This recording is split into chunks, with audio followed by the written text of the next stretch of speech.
Well, in other news, March is Women's History Month, and this year is the 100th anniversary of the signing of the 19th Amendment, legalizing women's right to vote. WJZ is kicking off the Year of the Woman by catching up with one of the most powerful women in the history of Congress, Senator Barbara Mikulski. Her example helped pave the way for other women in elected office. Show up and speak up and stand up. And her legacy will endure in all those who climb the ladder of opportunity she fought to build. For us, it was never girls versus boys. It was how could we be together. Senator Barbara Mikulski, 40 years on Capitol Hill, first in the House and then the Senate. Never forget who you are and where you came from. The senator came from East Baltimore, educated by the nuns at Baltimore's Institute of Notre Dame. Apply yourself, Miss Mikulski. Apply yourself, which meant pay attention, don't be so mouthy. They taught us to be lifelong learners, but they also taught us to be lifelong leaders and lifelong helpers. I spent some time with the senator in the new Mikulski room at the Enoch Pratt Central Library, the walls filled with evidence of an extraordinary life. I went into the field of social work, worked at Catholic Charities as a child welfare worker or child abuse worker.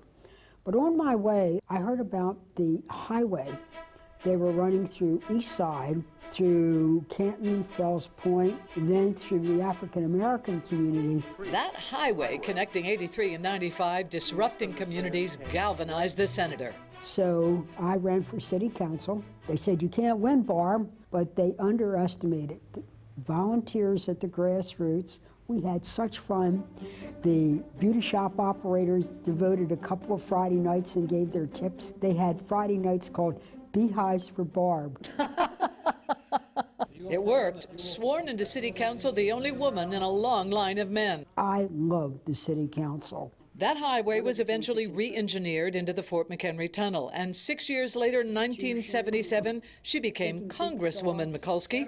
And when I got there, there were people, Shirley Chisholm, who always said, we're going to be unbought and unbossed. I thought, yes, that's for me. We even, in the 70s, under President Jimmy Carter, passed the Equal Rights Amendment, which I think is the next amendment that we need. I've been offended by the process of what's happened to women for 200 years. I want to ask you about... I remember picketing the Sun paper when they had two separate columns for ads, one for men's jobs and one for women's jobs. 1987, it was Senator Mikulski chairing the powerful Appropriations Committee.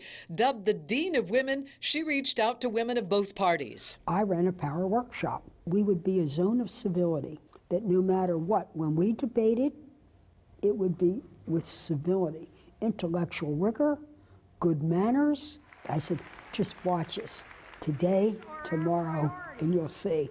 We intend to be a force. We know that every issue is a woman's issue. And she broke the dress code, the first woman to ever walk onto the Senate floor wearing pants. One small step for womankind, one step for generations to come. I would give a talk. The first thing I'd hear when I walked off the stage, gee, you look good.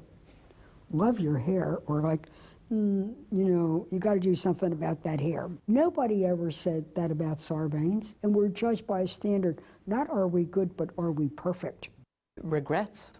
Things you look back and go, I actually am blessed enough to say I have no regrets. At the end of the day, it is your family and your friends that really do sustain you, and of course your faith. At the end of the day, I know that maybe a life is better off because I could pick up the phone and be a social worker with power.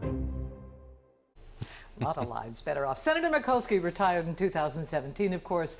She is now Homewood Professor of Political Science at Johns Hopkins University and still very active. Apply yourself, Barbara. Apply yourself. I think she did just fine. She did. All right.